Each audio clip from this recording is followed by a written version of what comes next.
Retornamos então, a gente vai começar falando sobre esse jogo do Palmeiras, né? O Palmeiras passou o trator para cima do Juventude, 4-1, muito desfalcado. Tudo bem, podia até ser favorito na partida, mas conseguiu um domínio aí muito grande, mesmo com tantos desfalques, Arnaldo. O que esse jogo representa aí, pensando em impacto no campeonato? Eu acho que ele, na verdade, faz parte de uma continuidade nessa etapa do Palmeiras de ótimos jogos, goleadas, independentemente do time que joga, né? A grande questão por esse duelo específico eram as ausências, né? Sobretudo da dupla Vitor Roque e Flaco Lopes. E o Palmeiras, bem desfigurado, bem mutilado, manteve a sua toada, né? E conseguiu mais uma goleada. Teve, é verdade, essa situação do pênalti antes do 1-0 do Veiga, teve o frango do Jandrei, teve um monte de coisa, teve a fragilidade do Juventude, mas o fato é que o Palmeiras está passando como um trator. E só para salientar, o que a gente fala sobre domingo passado, não é que o Palmeiras jogou mal, nenhum time mais ou menos faz 3 gols em 20 minutos em cima do adversário na casa dele. Agora, aquilo que aconteceu no Morumbi está totalmente fora da curva. Isso não depõe contra o Palmeiras, né? Contra a trajetória que o Palmeiras vem construindo nessa fase da temporada, a fase mais importante, né? Que o Campeonato Brasileiro se afunila e tem semifinal da Libertadores. Então, acho que a gente projetava há algumas semanas, antes mesmo do Choque Rei, que a frequência com que o Palmeiras jogaria nesse período, jogaria uma partida a mais que o Flamengo, ela tinha, nessa trajetória, poucos deslocamentos. O Palmeiras só jogaria em São Paulo, né? Quando o visitante era só o São Paulo, como mandante faria várias partidas. E a trajetória do Flamengo era mais acidentada. Então a tendência é que eles chegassem no confronto direto com o Palmeiras em vantagem. E isso continua na projeção da semana. O Palmeiras, de novo, tem um jogo, em tese, mais fácil que o do Flamengo. O Palmeiras recebe o Bragantino, e o Flamengo visita o Botafogo. É clássico, é no campo do Botafogo. Faz uma diferença grande nesse aspecto, né? Jogar no tapetinho ou jogar no Maracanã. Então, é possível, acho que é por isso que o Trajano falou na manchete, é possível que a gente chegue no domingo com uma vantagem considerável a favor do Palmeiras. Basta acontecer em resultados normais na quarta-feira. O Palmeiras ganhar do Bragantino, dar empate, por exemplo, no Clássico, né? E aí o Palmeiras pode, no Rio, administrar o confronto direto como for mais conveniente. E hoje é aquilo. Quem pratica o melhor futebol do Brasil nas últimas semanas é o Palmeiras. E mesmo com a ausência de seus principais jogadores, foi assim contra o Juventude, que não foi páreo para o time do Abel Ferreira, que também teve aí, o Danilo é mais especialista do que eu, também consegue, mesmo nas vitórias incontestáveis, de propósito, mostrar não um pouquinho da mágoa na entrevista, dar um cutucão ali, vai para lá e tal, não sei o quê, não precisa da torcida agora que o time está bem, enfim, mas esse é um outro debate. A gente sempre debate o jogo e as coletivas do Abel depois.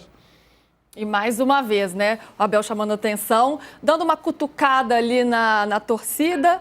Ele não esqueceu não, hein, Danilo? E falando do jogo também, depois dessa partida, o Palmeiras vira o maior favorito ao título de fato? Não, acho que maior favorito não, porque tem um confronto direto ainda, a gente precisa ver o que vai acontecer essa semana. Eu acho que se terminar essa semana com o Palmeiras ainda em vantagem, a gente pode falar que o Palmeiras sai dessa semana aqui como favorito, né? E ainda tem depois os mata-mata de Libertadores, alguns jogos decisivos pela frente.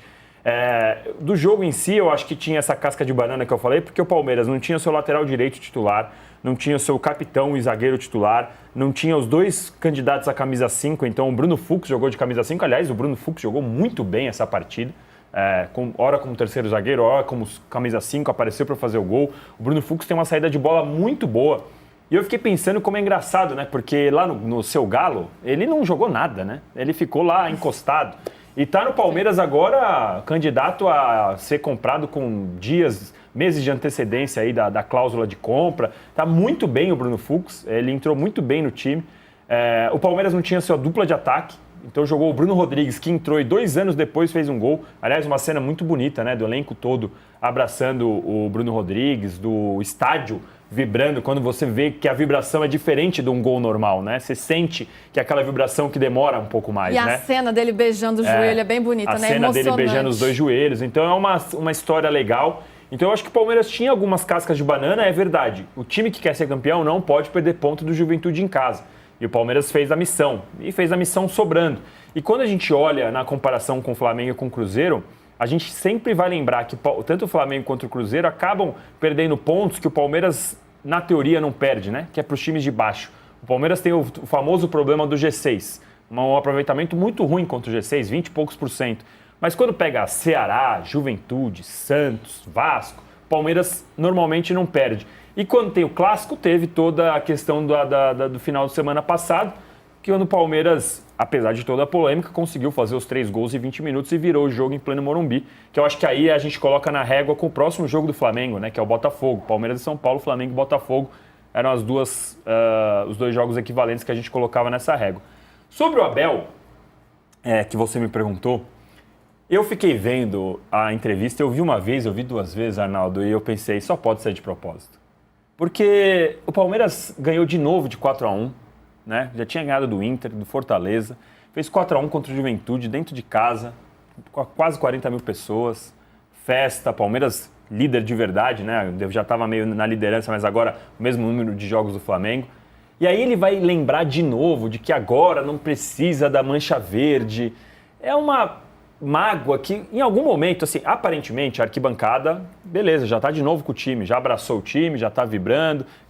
Em alguns momentos canta o nome dos jogadores, inclusive o Veiga, que tem sido perseguido na internet, no estádio é outra coisa, é outra vida para o Veiga no estádio em relação ao que é na internet. Aliás, o que mostra mais uma vez como a internet é recheada de ódio.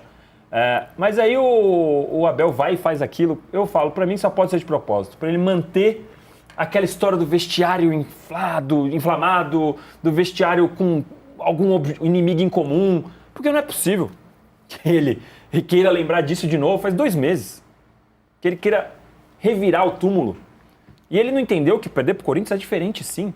E ele tem que lembrar que no ano passado a torcida aplaudiu a eliminação pro Botafogo e pro Flamengo. Não foi que a torcida do Palmeiras... A torcida do Palmeiras cobrava agora, porque perdeu pro Corinthians, que é normal, é o principal rival.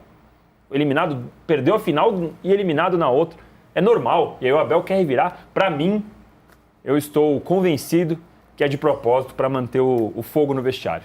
Ele sabe usar essas narrativas como ninguém, né? Quando necessário, quando ele entende que é necessário esse discurso nosso contra eles, faz isso com a imprensa, até com a própria torcida. Ô Mauro, para você, será que o Abel está realmente chateado ainda pelas vaias, pelos xingamentos que ele ouviu? Ou é estratégia mesmo para motivar o time? E também sobre essa disputa do campeonato, né? É uma boa vantagem, o Palmeiras abre 3 pontos para o Flamengo, mas a gente viu 2023, a gente está vendo a tabela ali, inclusive, 3 pontos de vantagem, com o mesmo número de jogos agora, 26 jogos, e o Palmeiras tem 2 vitórias a mais também, então é mais uma vantagem. Mas 2023 a gente viu o que aconteceu com o Botafogo, né? Então são campeonatos que se resolvem também nas últimas rodadas, no ano passado também.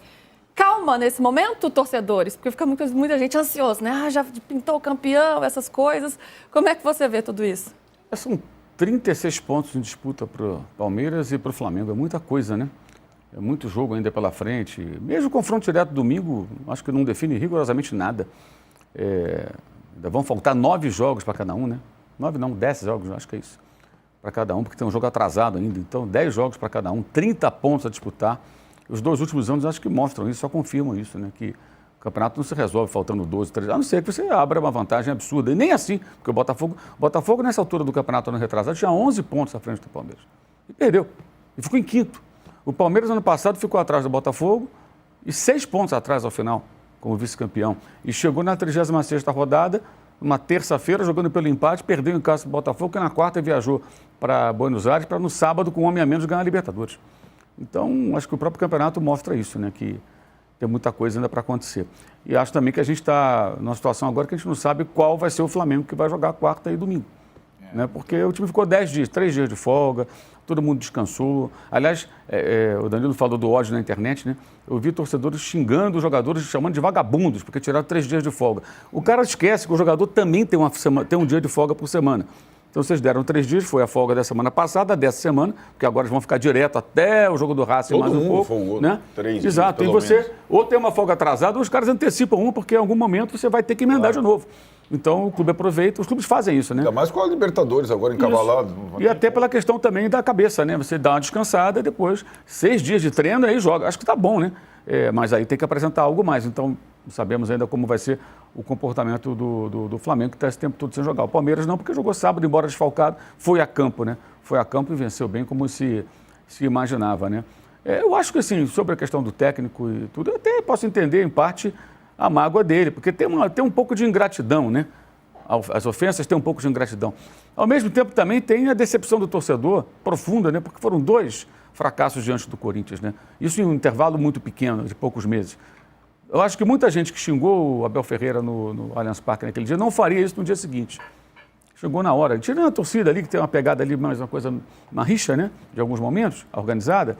Eu acho que muita gente que se indignou na hora, talvez no dia seguinte o cara passou um pouco do ponto, fica nervoso na hora, perdendo para o Corinthians, de novo, eliminado, e perdeu fora e em casa, né? Houve toda a mobilização para esse jogo. O Palmeiras priorizou a Copa do Brasil naquele momento, né? Mas acho que o clube é mais importante, né? E nessa hora, acho que o mais importante é aproveitar o momento. Não tem muita necessidade de cutucar esse tipo de assunto nessa hora. Eu vejo dessa maneira, né? Enfim. Trajano, você não chegou a votar na enquete, né? Tô esperando. Você colocou, você palpitou, mas... A enquete é muito bem bolada, eu vou votar. Eu não costumo votar, não, mas eu vou concordar com o Juca.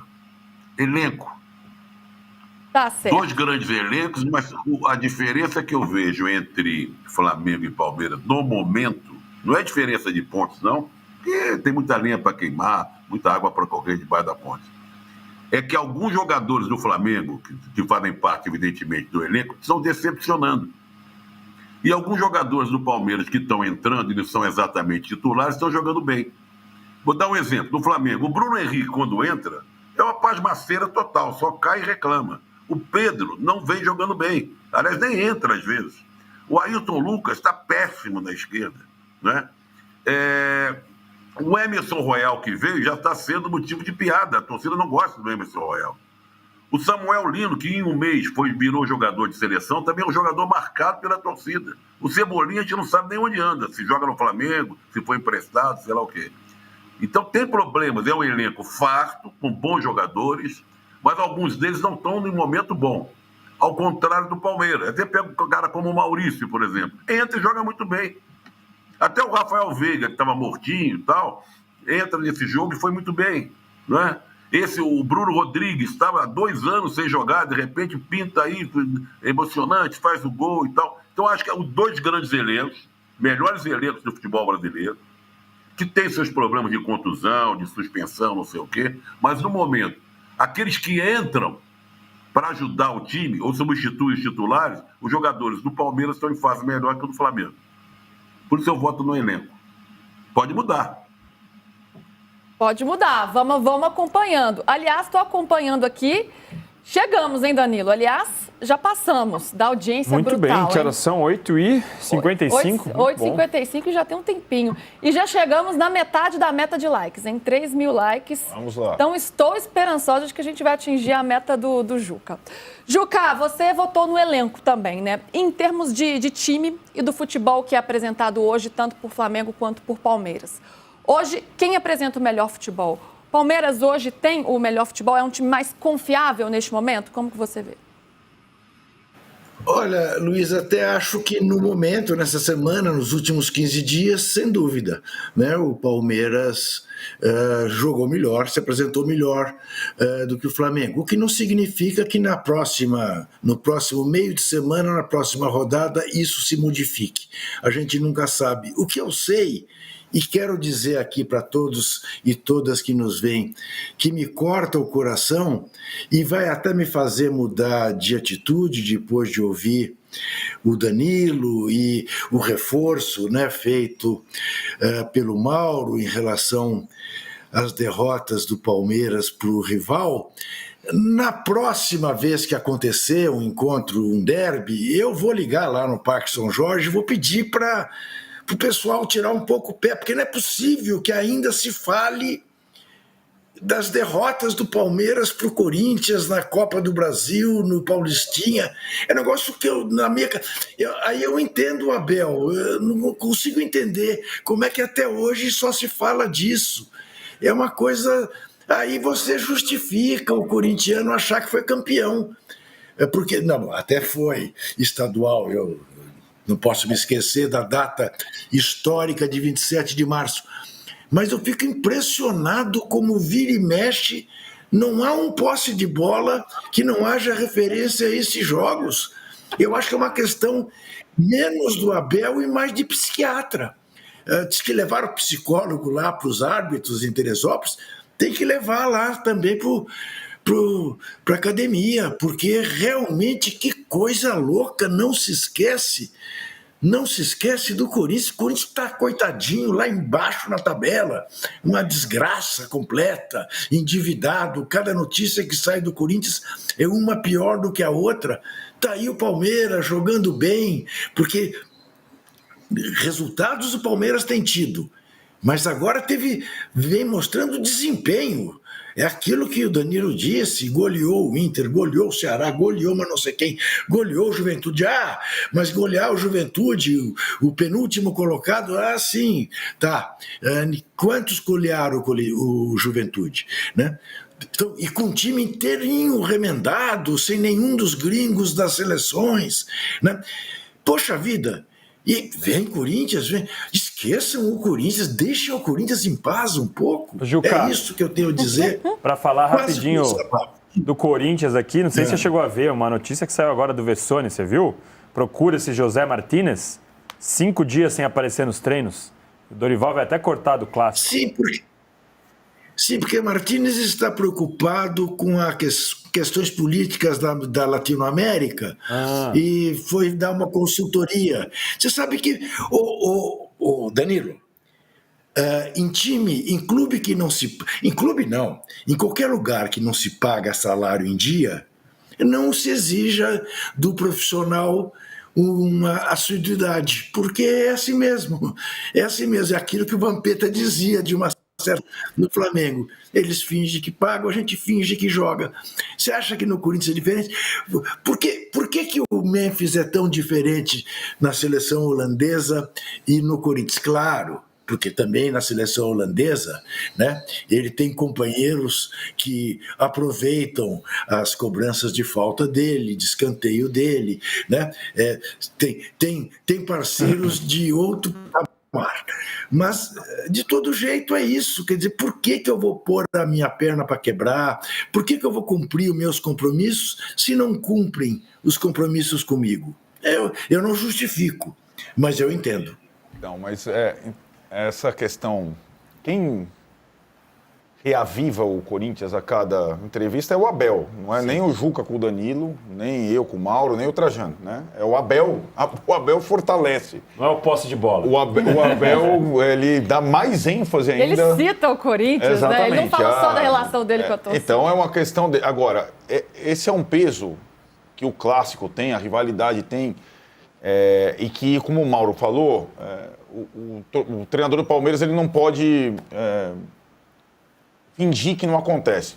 Se ele tivesse dirigido lá o Benfica ou o Porto, ele saberia mais ou menos como era essa situação. Mas eu vou transportar para Palmeiras e Flamengo, porque eu acho que o confronto direto tem um peso. É uma final antecipada? Eu não acho que é uma final antecipada, mas é um jogo que vai provocar sequelas. Então, vamos lá. Mesmo que o Flamengo não supere o Palmeiras em pontos ou em número de vitórias, se ele vence o confronto direto, é um doping excelente para o Flamengo e o Palmeiras pode se abalar, mesmo sendo o time do Brasil que mais consegue se recuperar rapidamente. Regenerar, né? Porque vamos falar, agora eu fiz a projeção até o confronto direto. Palmeiras com o Bragantino e o Flamengo jogando lá com o Botafogo no Newton Santos. Se o Flamengo ganha o confronto direto do Palmeiras, o Flamengo vai receber o Racing no Maracanã, a torcida vai estar em polvoreio, o Palmeiras saindo com a cabeça inchada lá para Quito, para Libertadores. Então, e mesmo, insisto, se o Flamengo estiver abaixo da tabela, o confronto direto pode provocar uma reviravolta, uma sequela, devolver a confiança ao Flamengo. Então, a semana é super importante e eu não estou comparando com a rivalidade Palmeiras e Corinthians, mas a rivalidade Palmeiras e Flamengo é muito grande hoje. Né? É a maior rivalidade nacional que tem. Então eu acho que o confronto direto e o mando de campo no confronto direto tem um peso gigante na temporada toda, não só no brasileiro. Com peso, inclusive, na Libertadores. Exatamente. Então, claro que o Palmeiras chegando em vantagem, se eu empatar aqui não tá ruim, porque o empate, aí isso já dá pra gente... O Palmeiras joga pelo empate em todos os aspectos da tabela, inclusive para a questão das sequelas. O Flamengo só a vitória interessa, mas o Flamengo pode ganhar. E se o Flamengo ganhar, a coisa aí vai... O que vai acontecer na segunda? Palmeiras contra o G6, cara. Exato. Palmeiras não sei o que lá. Se depender do... e vai lá para altitude. Vai lá, entendeu? Então, eu acho que a próxima segunda-feira, de qualquer forma, além das questões da arbitragem, porque eu quero ver a arbitragem nesse meio de semana e no final de semana, eu quero ver o Cristo que vai apitar Flamengo e Palmeiras, em quais condições, com quais instruções, com qual método, com qual... né? Vai ter um... E num nível de pressão absurdo. Gigante, né? Já começa na quarta-feira, vai passar pela quinta e vamos chegar até o domingo. Mas esse jogo promete demais. É um dos grandes confrontos diretos na história recente dos pontos corridos. E acho que, mesmo em desvantagem na tabela, se o Flamengo ganhar, a coisa pode mudar de espírito, pelo menos. Né? Porque a gente entra numa outra parte... E o Flamengo pode recobrar parte da confiança que ele perdeu nessas últimas partidas. Você que gosta tanto de escala, quem você acha que apita? Eu acho que só tem uma opção. Eu acho que é o Hilton Pereira Sampaio. É a única opção. Há quem defenda árbitro de fora, né? Que venha para apitar. Mas daí tudo que está sendo feito em Teresópolis, não sei o que lá, tal, esquece. Jogada Né? no lixo. Não vai, né? Eles não vão fazer isso.